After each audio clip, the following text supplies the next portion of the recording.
o'quvchilarim, mana qaranglar, nabiram bilan yana dars qilishni boshladik. Unga ko'pincha rasmlarni chizib beraman. Mana qaranglar, nabiram bilan o'tirib, 1-sinf mana shunaqa rasmlar. Mana bu uyga adres yo'llari, maktabdan uyga qanaqa kelishi. Mana bitta bo'lsa, men nimalarni ko'ryapman degan mavzusida mana shularni chizdik. Mana o'tirib qaranglar.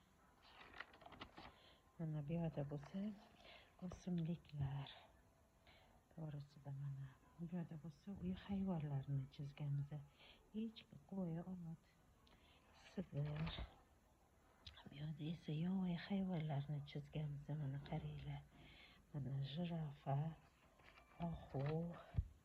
Bu yerda bo'lsa mana kaptar, baliqlarni chizdik. Mana bu yerda bo'lsa qish haqida, mana qish qanaqa bo'ladi, daraxtlar hammasi hovliydi, uylar, archalar oppoq bo'ladi anaqasida. Bu yerda bo'lsa men nimalarni bilaman, mana nimalar bilan eshitaman, nimalarni ko'raman, mana shu mavzusida chizilgan rasm. Plus bu yerda bo'lsa bu yerda mana har xil yomg'ir suv qayerdan kelib tushishi. Mana bu yerda bo'lsa uydagi idish-tovoqlar, mana ishlatiladigan idishlar. Mana bu lagan chizilgan. Mana bu yerda bo'lsa dasturxoningiz qanday, nonlar dasturxonga qanday yetib keladi degan mavzusida mana bug'doy ekiladi.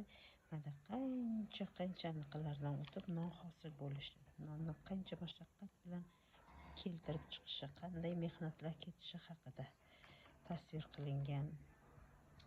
Bu yerda bo'lsa mana yog'och uylarni chizib kelinglar deyilgan edi. Mana yog'och uylar chizilgan.